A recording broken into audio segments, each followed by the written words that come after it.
तुम्हा सर्वांना नागपंचमीच्या हार्दिक शुभेच्छा.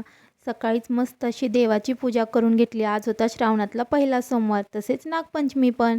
मस्त असं नैवेद्याचं ताट तयार करून घेतलं. आज आमच्याकडे नागोबाला हा प्रसाद दाखवला जातो. घरातील कामावरून दुपारी जायचं होतं आम्हाला मंदिरात आणि सकाळपासूनच मला मागच्या वर्षीची नागपंचमी आठवत होती. कारण त्या दिवशीच मला सिव्हिलमध्ये ॲडमिट व्हावं लागलं होतं. सकाळीच माझ्या पोटात दुखत होतं म्हणून आम्ही 8 वाजता सिव्हिलला गेलो होतो. त्या दिवशी डॉक्टरांनी मला ॲडमिट करून घेऊन दुसऱ्या दिवशी माझी डिलिव्हरी झाली. दुपारी वेदाचे पप्पा आल्यानंतर आम्ही निघालो मंदिराकडे आणि बाहेर जायचं म्हटलं की मॅडम आमच्या एकदम खुश. नंतर मंदिरापाशी गेलो, मस्त असं देवाचं दर्शन केलं, नैवेद्य दाखवला, आरती केली. नंतर ह्या दोघांनीसुद्धा मस्त असं दर्शन घेतलं आणि तिथंच दत्त मंदिर होतं. आम्ही तिथेही दर्शन घेतलं आणि ह्या बापलेकीचं बघा. आणि तिथेच गणपती बाप्पासुद्धा होते, त्यांचंसुद्धा दर्शन घेतलं. आता पुढच्या महिन्यात गणपती बाप्पा येतोय म्हटल्यानंतर तयारी तर झालीच पाहिजे ना.